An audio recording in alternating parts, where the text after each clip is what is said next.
Hello everyone. तो कल हम लोगों ने देख लिया था पूरे हायरार्की को, और हायरार्की की सारी चीज़ें हमने डिस्कस भी कर ली थी। तो जैसे कि हमने जीनस से स्पीशीज से शुरू किया था सारी चीज़ें।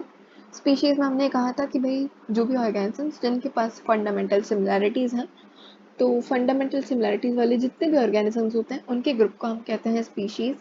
और स्पीशीज में हमने कहा था कि जैसे मैग्नीफेरा इंडिका है, तो इंडिका क्या था? स्पीशीज था।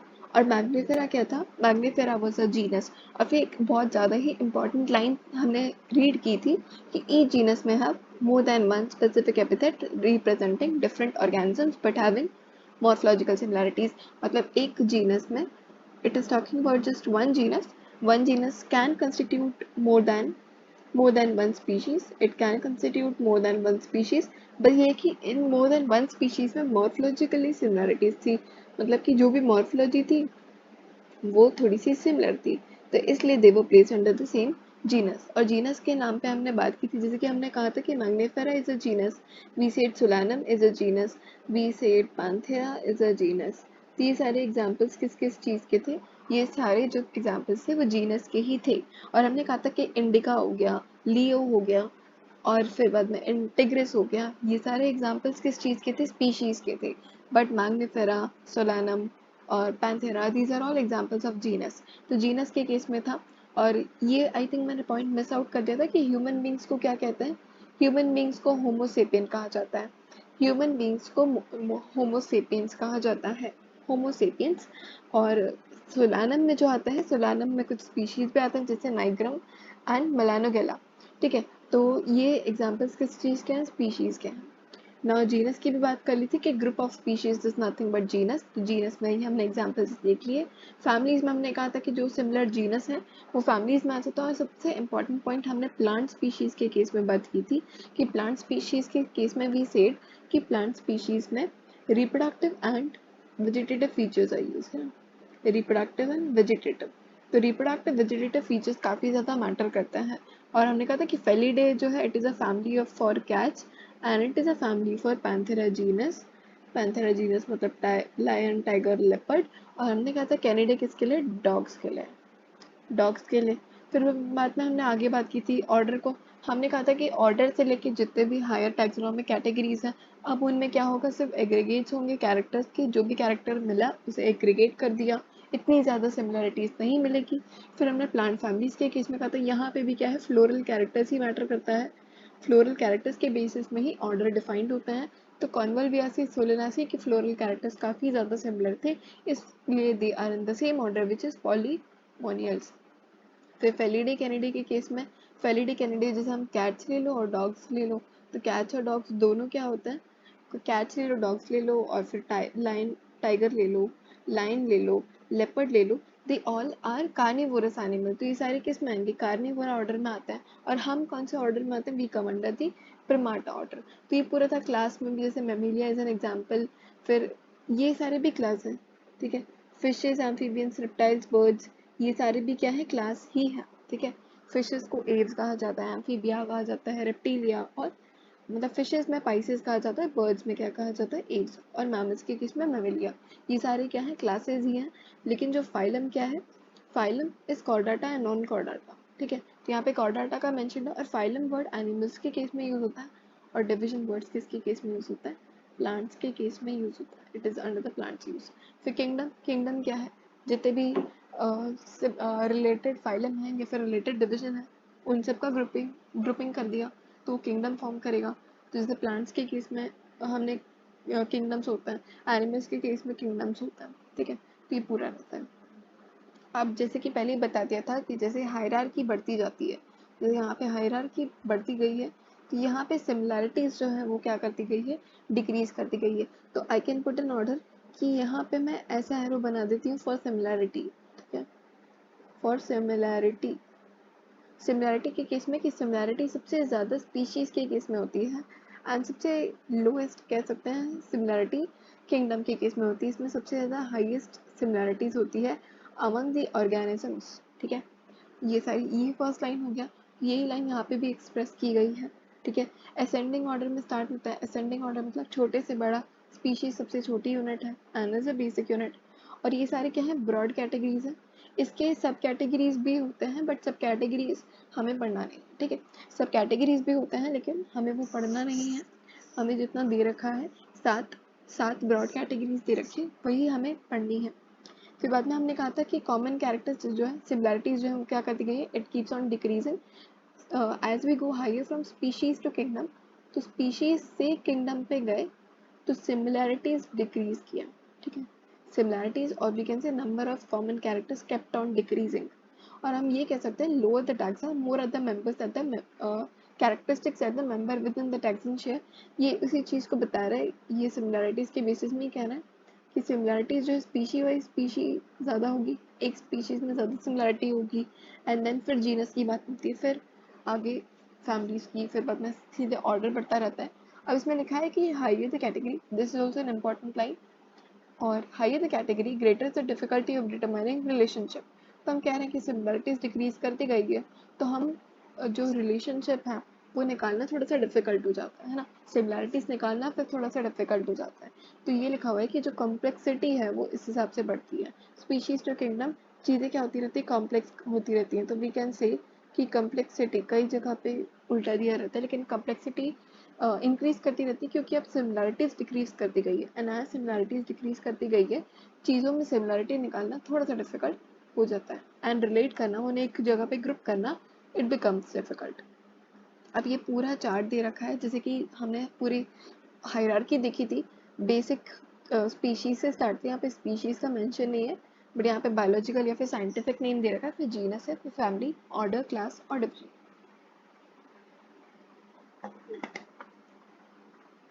तो जैसे मैन के केस में होमोसेपियन लिखा हुआ है, तो होमो क्या हो गया, जीनस हो गया, तो होमो इज अ जीनस। फैमिली क्या हो गई, होमिनिडे। एक हमेशा याद रखना, अगर ए ई ए से कुछ लिखा हो या तो D A E sort of कुछ लिखा हो, तो ये फैमिली को डिनोट करते हैं, जैसे यहाँ पे लिखा है ना, यहाँ पे लिखा है, यहाँ पे लिखा है, यहाँ पे लिखा है, तो दीज आर ऑल ए सी ए ई सारे जो है फैमिलीज को डिनोट करते हैं।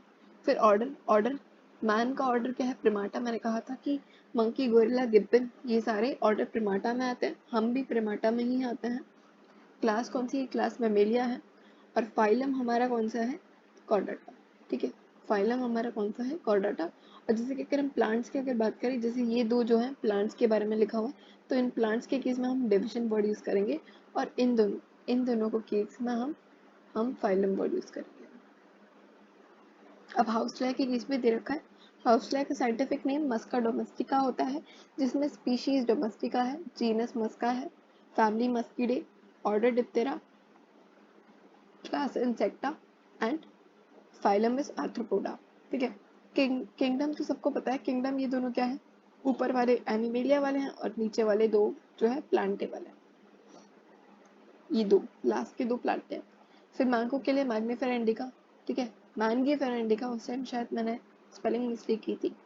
सो जीनस जो है वो मैंगीफेरा, फैमिली कौन सी होगी, एनारकार्डियासी होगी, ऑर्डर सेपेंडियर्स हो गया, और क्लास डाइकोटिलिडे हो गया, एंड डिविजन एंजियोस्पर्म है।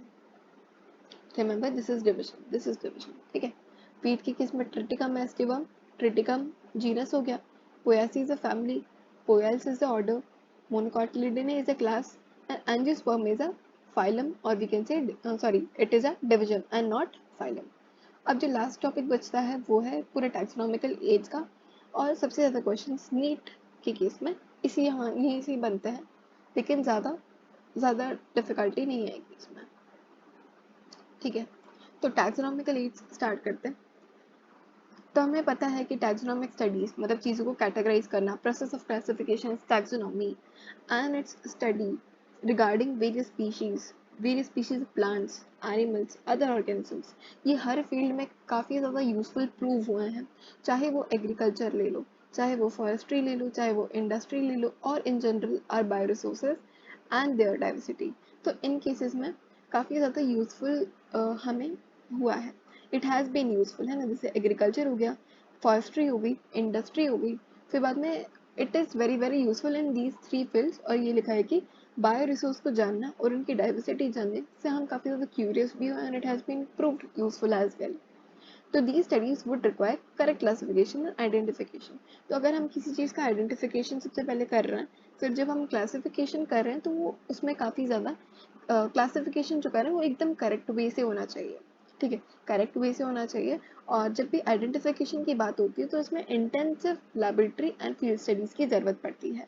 तो अगर लैबोरेटरीज वगैरह सारी चीज़ें प्रेजेंट हो, जिसमें सारी चीज़ें अवेलेबल हो, जो भी चीज़ें रिक्वायर्ड है, एंड इट्स फील्ड स्टडी, मतलब फील्ड मतलब कि ऑन साइट स्टडी करनी पड़ती है for the identification of organism. It is not through like this only कि we identify, we describe, नहीं, there is an intensive laboratory and we have to do on field work for it, on field studies for it।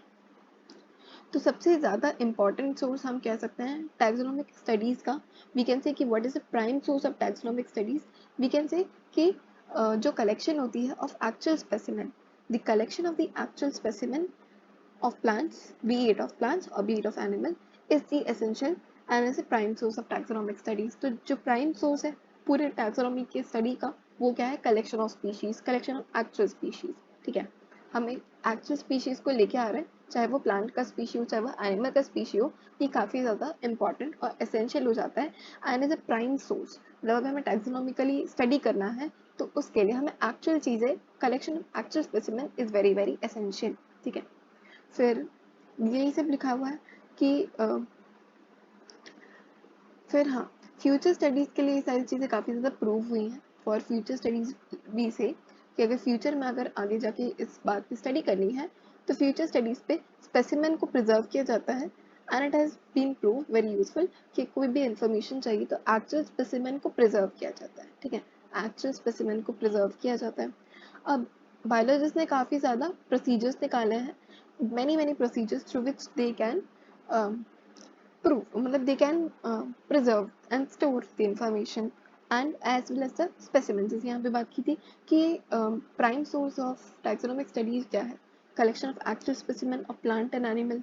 तो उस cases में actual specimen को store करने के भी techniques और प्रोसीजर्स निकाले गए हैं और इंफॉर्मेशन को भी प्रिजर्व करने के तरीके निकाले गए हैं। तो सबसे पहला वाला आता है herbarium. So herbarium is the most important one. तो हर्बेरियम कुछ नहीं, herbarium is just store house of collected plant specimens, ठीक है, एक स्टोर हाउस होता है। लेट अस से कि यहाँ पे ऐसे बहुत सारे ऐसे कंपार्टमेंट्स होते हैं, नेक्स्ट वाले पेज में इसका डायग्राम भी है, ऐसे कंपार्टमेंट्स होते हैं और यहाँ पे क्या क्या किया जाता है, जैसे कि स्टोर हाउस टाइप से ही होता है, जैसे जनरली नॉर्मल स्टोर हाउस होते हैं वैसे ही नॉर्मल स्टोर हाउस की जैसे ही होता है, जहाँ पे प्लांट स्पेसिमेंस को कलेक्ट किया जाता है, ठीक है। कलर कैसे करते हैं? सबसे पहले उन्हें ड्राई किया जाता है, then they are pressed and then they are preserved on sheet. तो प्रेस प्रिजर्व का क्या मतलब है? Every part is unfolded, remember, every part is unfolded। For example, if this is a flower and has many petals overlapped with each other, तो herbarium में जब store कर रहा होगा ना तो हर एक पेटल को अनफोल्ड करना पड़ेगा।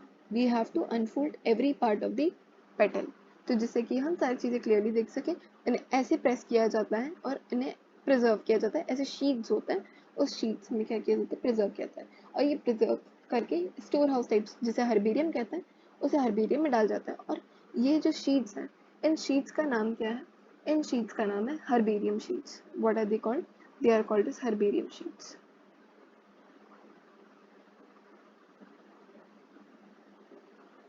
और ये जो स्टोर हाउस टाइप्स है, उस स्टोर हाउस टाइप्स का नाम है हर्बेरियम, उस स्टोर हाउस टाइप्स का नाम है हर्बेरियम। अब जो शीट्स कैसे अरेंज होता है? Sheets are arranged according to universally accepted system of classification. तो जो हमारे सिस्टम ऑफ क्लासिफिकेशन है कि हम किस हिसाब से क्लासीफाई करते हैं चीज़ों को, उस अकॉर्डिंग, जैसे हमने कहा था कि earliest classification was based on some uses, तो आज के टाइम पे जो भी universally accepted system of classification है उसके बेसिस में इन शीट्स को ऐसे कंपार्टमेंट्स में डाला जाता है, सॉरी, ऐसे कंपार्टमेंट्स में डाला जाता है। जैसे ये कंपार्टमेंट दे रखा है, ये पूरा कंपार्टमेंट है यहाँ पे जैसे स्टोर हाउस टाइप्स दिख रहा है। स्टोर हाउस टाइप्स में ये प्लांट्स देखो काफ़ी अनफोल्डेड है, वी कैन सी क्लियरली कि पत्ते हैं तो काफ़ी पत्ते ऐसे अनफोल्डेड प्रॉपर वे में दे आर बीइंग अरेंज। और यहाँ पे शीट टाइप्स दिख रही है, शीट के अंदर है, तो इसे कहते हैं हम हर्बेरियम शीट और इस पूरे कंपार्टमेंट को कहते हैं herbarium, we call it as herbarium. Universally accepted system of classification के बेसिस पे इसे हम स्टोर करते हैं, ठीक है। अब ये क्या है, it serves as a purpose of repository, या फिर हम कह सकते हैं फॉर फ्यूचर यूज, है ना। अगर फ्यूचर के केस में हमें किसी प्लांट के बारे में इंफॉर्मेशन निकालनी है, then we can refer to the storehouse, or we can use this repository for future studies and future use.